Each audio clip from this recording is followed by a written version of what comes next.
Hey everybody, welcome back. Ready for another deep dive? Today we're going to be talking about Elvis Presley. Elvis. But not just the music, we're going to be focusing on his time in Hollywood. Right. So you might know that Elvis starred in 31 feature films over 13 years. Wow. Yeah. So how did this rock and roll rebel wind up as a movie star? And what kind of impact did he have? Let's jump in. You know, it's funny how often his movie career gets overshadowed by his music, Right. but it's a big part of his story. Totally. So his first film was Love Me Tender. Yeah. That was 1956, right? And it was a Civil War drama, kind of an interesting choice for someone who was like a teen idol. Yeah, it definitely wasn't the typical teen idol movie. Right. But he played a young Confederate soldier, and you know what? He got some decent reviews for his acting. Oh, really? Yeah, Well, he did have that natural charisma. he did. He really did. Like, you can't teach that, you know? No, you can't. So even in a historical drama, he could still draw in those fans. That's the power of Elvis. That is the power of Elvis. Okay, so did he stick with those dramatic roles? Well, for a bit. Okay. So, Loving You came out, Jailhouse Rock, Jailhouse Rock. Oh, yeah. both in 1957. Jailhouse Rock really became a classic, Yeah, I mean, that dance sequence, oh my gosh. Iconic. It's so iconic. It really solidified his image as this, like, electrifying performer. Right, exactly. So then we have King Creole from 1958, right? Yeah. Now, this was directed by Michael Curtiz, Oh, wow.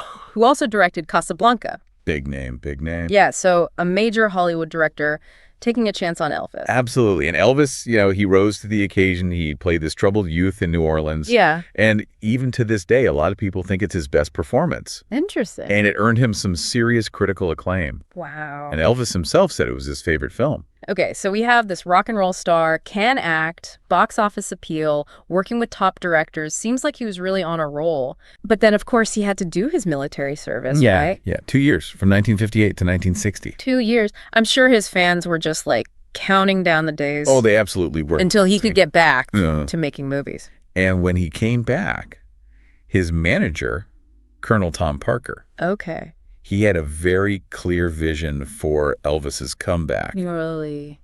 He saw the potential for a different kind of film.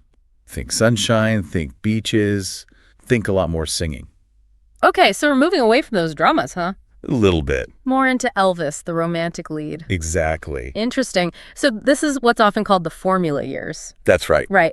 So talk to me about that. What does that mean? So you've got those exotic locations, you've got these simple romantic plots, lots of music, of course, Of course. beautiful co-stars, lighthearted comedy, happy endings, the whole package. Yeah. It sounds very lighthearted compared to what he was doing before. Yeah. So was this a good move for him? I mean, did these movies do well? From a money-making perspective. Yeah. Goldmine, Really? films like Blue Hawaii in 1961, huge hits. They basically invented a whole subgenre, Wow. like beach party movies. Okay. Surfboards, bikinis, catchy tunes, the whole thing. So it was all about escapism and fun. Pretty much. Okay. They were just a way to showcase his charm, his singing, his dancing, and people just ate it up. Okay. And you said 3 films a year. Three There. films a year. That's crazy. It's a crazy pace, even for Elvis. So did that high output affect the quality of the films at all? Well, that's where it gets interesting. Right. Elvis's contracts were just unprecedented. Really? He was making $1 million a film, Wow. top billing, of course. Yeah. A maximum 3-week shooting schedule. Each film had to have at least 10 songs. 10 songs. He basically called the shots in Hollywood. $1 million a film back then. I know, right? Yeah. Talk about star power. That's incredible. But I can see how churning out that many films might lead to some maybe less memorable ones. Right. Some duds. Yeah, some of those later films like Kissing Cousins and Harem Scarum, definitely more on the formulaic side. Okay. Not necessarily cinematic masterpieces, but they kept his fans happy and his name in lights. I mean, even if they weren't all like masterpieces, they made him a global icon. I mean, Definitely. they cemented his box office dominance and they introduced him to audiences who might not have known him from his music. Exactly. And the impact those films had on the industry was huge. Yeah. They basically set a new standard for musical film stars, launched that beach party genre, Wow. proved how much money music-driven films could make. Yeah. He paved the way for other musicians to cross over into film, and he definitely raised the bar when it came to salaries. So Elvis was this incredible force on screen and off. He was. But did all that time in Hollywood affect his music at all? That's a great question. Because, I mean, he was making all these movie soundtracks, right? Right. That's something we'll dig into as we continue our deep dive. Yeah. Because those soundtracks played a huge role in his music at this time. I bet. Yeah, and they raised some questions about how Hollywood might have shaped his choices as an artist. Okay, so we've seen Elvis go from these dramatic roles to this beach party king. Yeah. All while making this huge impact on Hollywood. Right. But how did those soundtracks influence his music? And did he ever get tired of that Hollywood machine? That's what we'll find out. We'll find out after a quick break. When we come back for part 2 of our deep dive Into Elvis and Hollywood. That's right. Welcome back to our Elvis and Hollywood deep dive. All right. So before the break, we were talking about the sheer volume of films that Elvis made. Right. And how that impacted his music. Now, each film had at least 10 songs. At least 10. Wow. That's like a whole album per film. I know, right? That's incredible. It is. No wonder his musical output was so huge during those Hollywood years. Exactly. And those soundtracks, they offer this really unique window into his musical evolution at that time. Yeah. But they also raise some questions, Like what? Like, did those commitments to the soundtracks, limit him artistically? Interesting. Like, could he have gone beyond rock and roll if Hollywood wasn't a factor? That's what I was thinking. Yeah. Like, was he happy making those movie tunes? Or did he want to do something more, I don't know, experimental? Well, if you look at the songs themselves, you can definitely see a range. Oh, okay. You've got those iconic hits that became classics like what? Can't Help Falling in Love from Blue Hawaii. Oh, yeah, that's a good one. Or Return to Sender from Girls. Okay, yeah. And then there's Viva Las Vegas, which became like the song of the city. Right. And even a little less conversation, Right. which was in Live a Little, Love a Little. Right. It got a new life later on. Totally. Yeah, it was Yeah. a huge hit all over again. So, I mean, on one hand, those soundtracks gave us some amazing music. Absolutely. But on the other hand, I can see how churning out all these commercial tunes might have stopped him from exploring other genres, Yeah, like he was fulfilling a contract, not necessarily following his own creative impulses. Right, like he was playing a role not just in the films, but also in the music. Yeah. It's almost like he was living this double life, the rock and roll rebel on stage, and this charming, safe movie star on screen. Exactly. And maybe those two started to clash. Well, remember, this was a time of huge musical change. Yeah. I mean, the Beatles were changing the landscape, and Elvis was kind of stuck in this Hollywood bubble. Yeah, that's true. Yeah. It makes you wonder what would happen if he had more freedom to, experiment, evolve his sound. Right. Maybe even push those boundaries further, Yeah, right. That's the million-dollar question. It is. But before we go too deep into that, let's talk about how those films were received, because, not all of them were hits with the critics.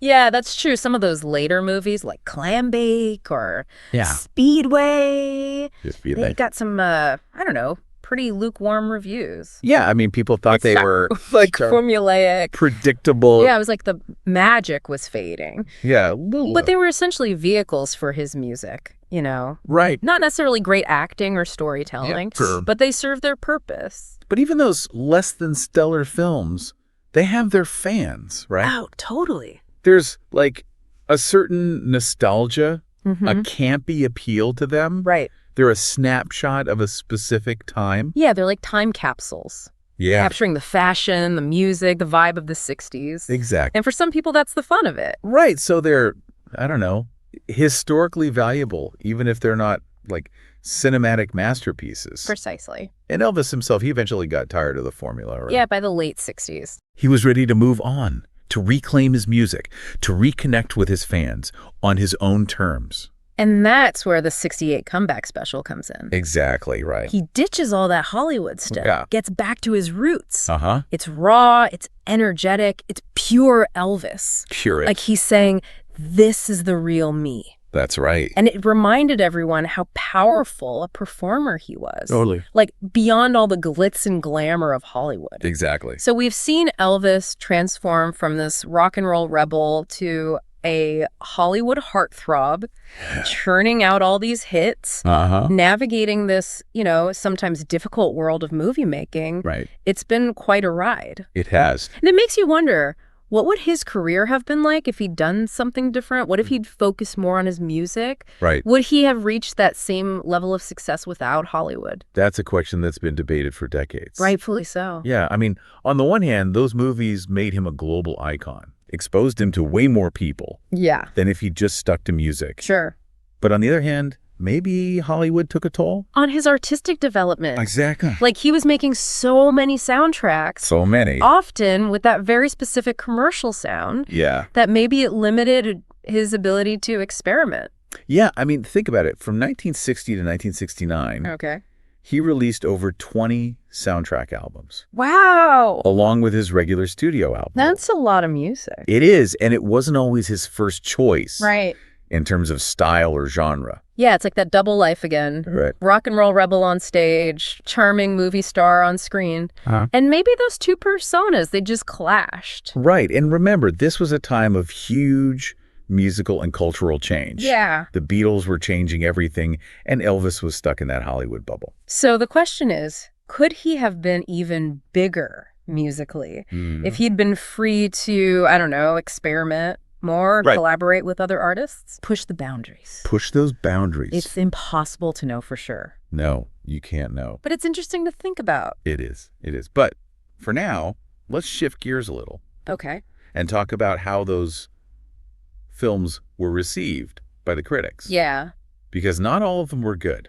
No, that's true. Some of those later films, Clambake, Speedway, they weren't exactly critical darlings. No, they got some pretty bad reviews. Yeah, people thought they were kind of formulaic and predictable. Yeah, pretty much. And rightfully so. They were more about his music and his charm. Right. Not about great acting or anything like that. Right. But even those films, you know, they have their fans. They do, yeah. There's this campy, nostalgic charm to them. It's true. They give you a glimpse into that time period. Yeah, they're like a window into old Hollywood. Exactly. So they're historically interesting. Yeah, even if they're not masterpieces. And Elvis himself, he eventually got tired of that formula, didn't he? Oh, yeah. By the late 60s, he was ready for something new. Yeah. He wanted to get back to his roots musically. And that's what he did with that 68 comeback special. Exactly. It was such a turning point in his career. It really was, yeah. He ditched the Hollywood stuff, got back to basics. It was raw. It was energetic. Yeah.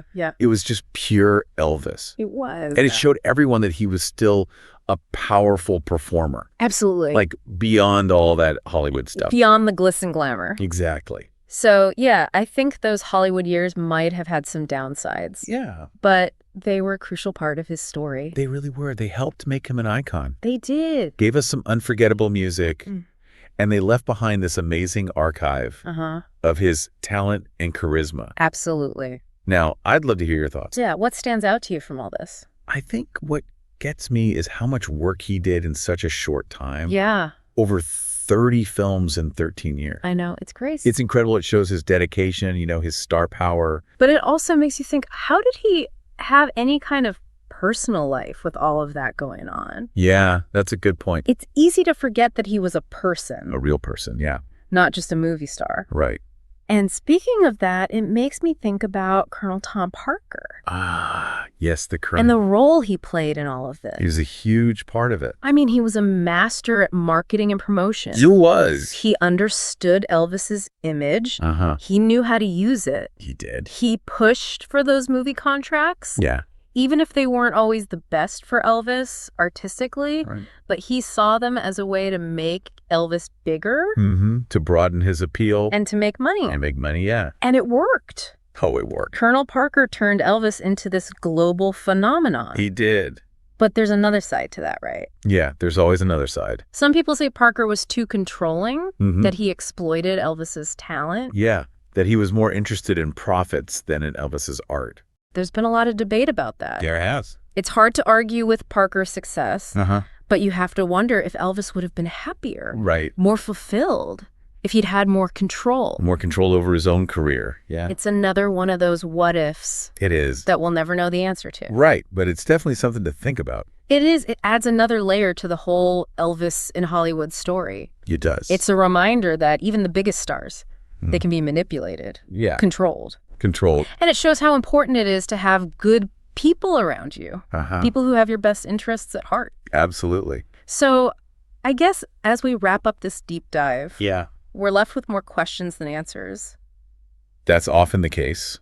But maybe that's okay. I think so. Maybe it's not about finding the answers, but about exploring the complexities, the contradictions, the mysteries surrounding Elvis and his time in Hollywood. I think that's a great way to put it. Elvis's Hollywood journey is fascinating. It is. It's a mix of ambition, talent, compromise, maybe even some regret. Yeah, it's a story that keeps us coming back for more. It does. It makes us think. And it reminds us that even the biggest stars are human. Exactly. They have flaws. They have complexities. And that's part of what makes them so interesting. Absolutely. Well, on that note, I think it's time to wrap up this part of our deep dive. Okay. But don't worry, we'll be back for part 3, where we'll talk more about Colonel Tom Parker and his impact on Elvis's career.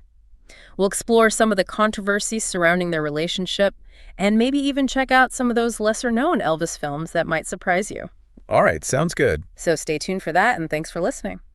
All right, so we're back, and we're ready to talk about the Colonel. Colonel Tom Parker, right? Yeah, the man behind so much of Elvis's career, especially in Hollywood. He was definitely a force to be reckoned with. He seems like a fascinating guy. Oh, he was brilliant when it came to marketing and promotion.